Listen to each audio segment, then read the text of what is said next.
Since the Victorian Age, humanity has given in to the illusion that there is a natural world which can be measured and understood, and through close observation, a resemblance of natural truth can be gained.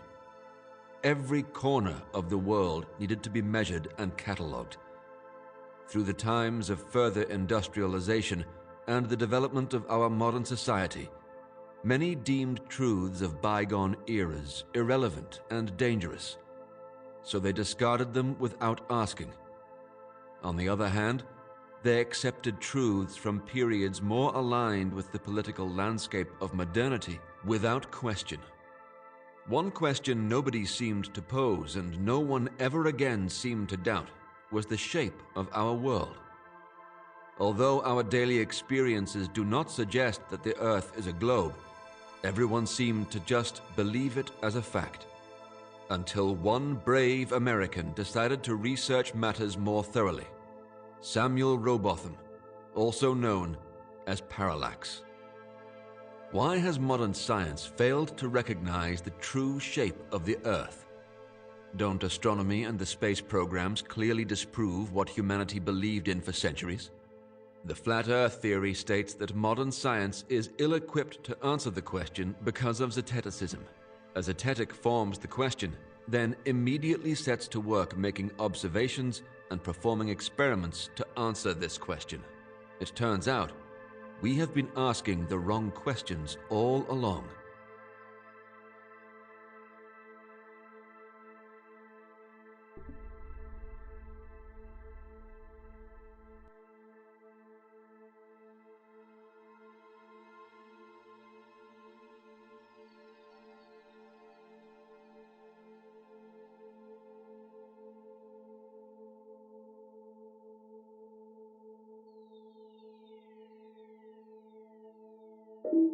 The Summer Gate. In this model, the Terran plane is represented as a solid disk with an end and a start. However, this is not the only model. Out of a sense of fairness, we should mention the infinite Earth theory. It states that the Terran plane is not finite, and that beyond the ice wall, other lands exist. The most popular of these theories is the Summer Gate theory. It states that the ice wall just near New Zealand melts during the summer and leaves passage open to another ring of continents on the Terran plane. These continents are lit by another sol called Ball or Nemesis. The transfer will only be possible during summer as long as Ball and Sol are near each other, so only during a short night a ship might traverse the gate and re-emerge in the light of Ball on the other side. Traveling to this gate is near impossible. While one can traverse along the Arctic Ice Wall with the approval of the UN, no expedition is allowed near the supposed Summer Gate location. This gives the theory credibility and raises one question. If the Summer Gate is real, what might lie beyond its path? Some theorize that the mythical places of Atlantis and Hyperborea, or many of the other lost continents of history, are just behind the Arctic Ice Wall.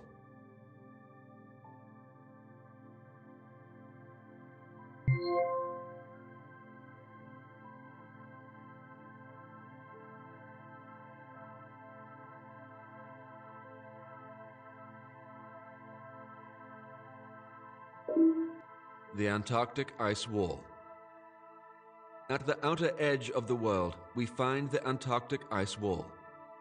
The wall was first discovered in 1841 by the British explorer James Clark Ross when he circumnavigated the edge of the known Earth, though he thought himself to be at the southern pole because he simply followed the magnetic field which develops outwards from the center. The ice wall is, along most of its length, 150 meters high and, by the description of Ross, an impenetrable shield of ice, snow, and rock.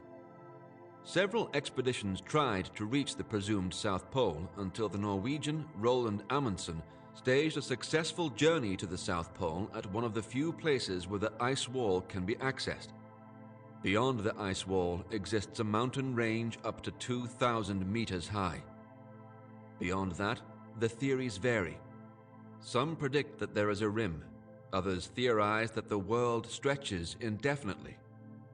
Today, a select few ships can visit the outer border of the planar rim. It gets sold as the southern tip of the Earth, but evidence suggests it is only the furthest from the center. If the Arctic Ice Wall is the outer point of the world, it cannot be clearly determined, due to the fact that no one has ever crossed the mountain range to our knowledge. The extent of the Terran plain cannot be reasonably determined.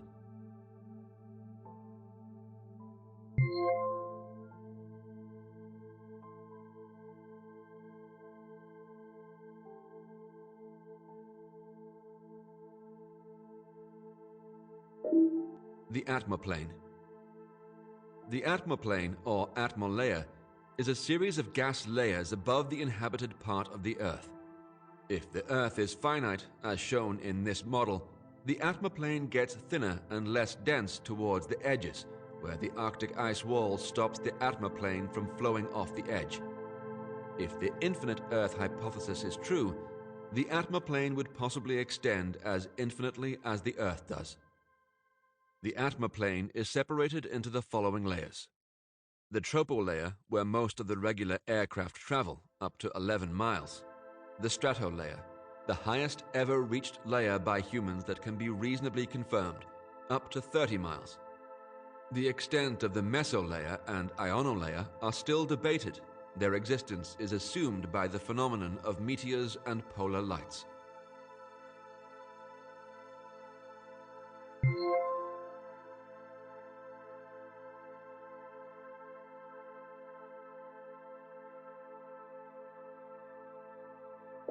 The cover-up. The fake space programs of NASA and the Russians are the reason why the weak sphere model has been propagated during the 20th century. NASA doesn't hide the true shape of the Earth. During their early fakes, they showed pictures of the spheroid Earth and are now stuck with it. Organizations like the United Nations even show the true shape of the Earth on their flag. Because the UN was founded before NASA, the designer of the flag took the model of the monopole flat Earth as a representation.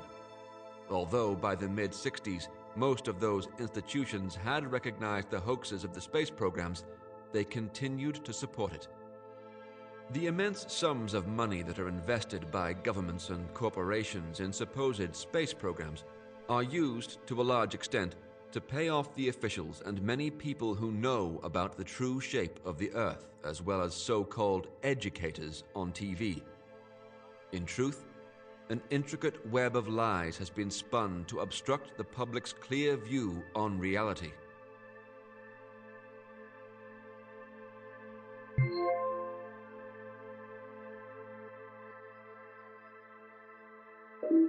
Space programs.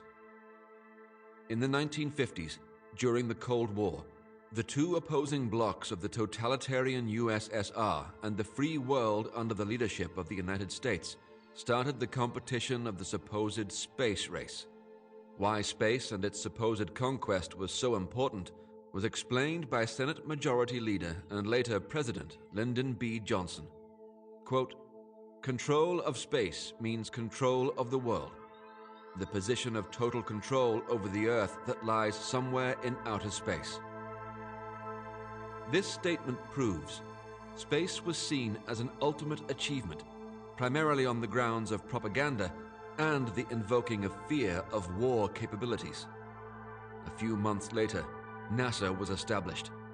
The Soviets, meanwhile, resorted to their first hoaxes with a supposed Sputnik satellite. This was in reality just a radio transmission that was broadcasted by a high-altitude aircraft, as previously uncovered documents at the end of the USSR in 1990 show. However, these documents have since been confiscated by various actors. Most of the rockets tested since the beginning of the space race have been failures. Some observers see in modern rocket launches nothing more than oversized effect shows that shoot a rocket a few thousand miles into the atmoplane until it is out of sight for most of the observers, where it deploys its parachutes and drops into the sea or is destroyed. What was at first just a game of intimidation by posturing with so-called achievements in space travel developed into a huge financial scam during the 80s and beyond to the modern day, where companies pay for satellites that would supposedly be put into orbit for up to $10,000 per ton of payload. Hereby, not only do satellite manufacturers and NASA profit from the fraud, but also other new players such as SpaceX. Developing countries such as India also participate in the scam, in the hope that the huge sums involved would benefit their economies. A large community of citizen scientists do an excellent job in debunking many of the new fantasy space travel images from NASA and other agencies that are simply produced in their movie studios, while the transmission of satellites are just relayed through a global network of radio towers. There is no flat Earth conspiracy, but a fake space flight cabal that uses the illusion of space travel to make trillions worldwide.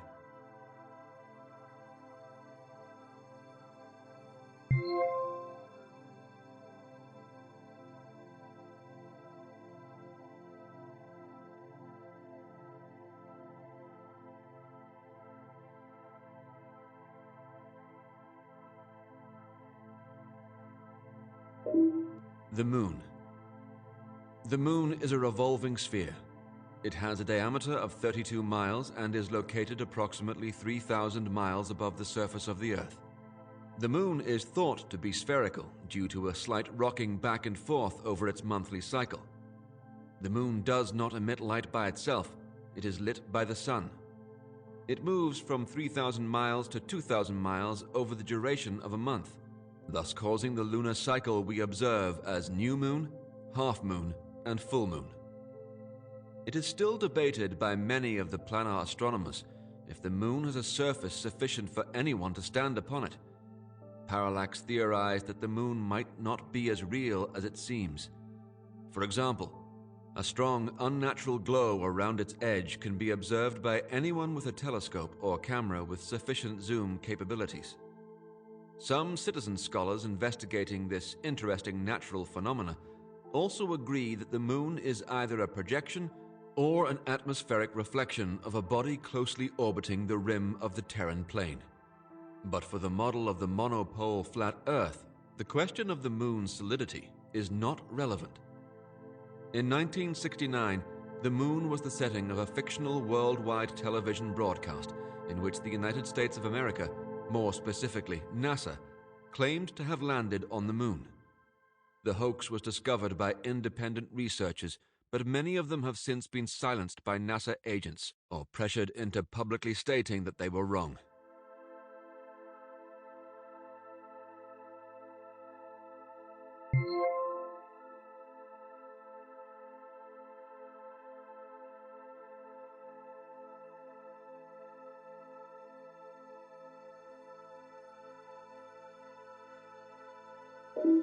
The Sun. The Sun is a revolving sphere. It has a diameter of 32 miles and is located approximately 3,000 miles above the surface of the Earth. The Sun's area of light is similar to the spotlight of a searchlight. This means that only certain portions of the Earth are illuminated at a time.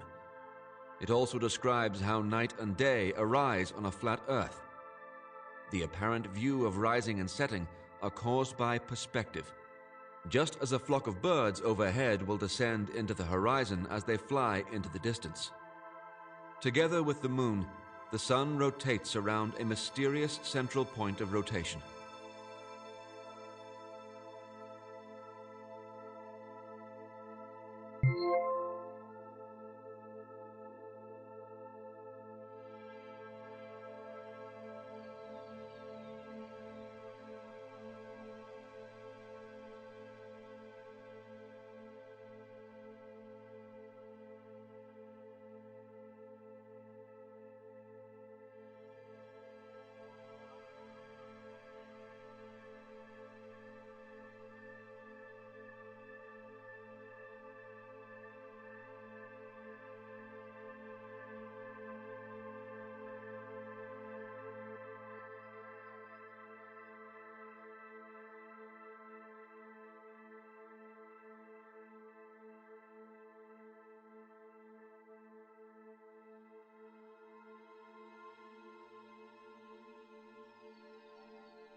The Antarctic Ice Wall.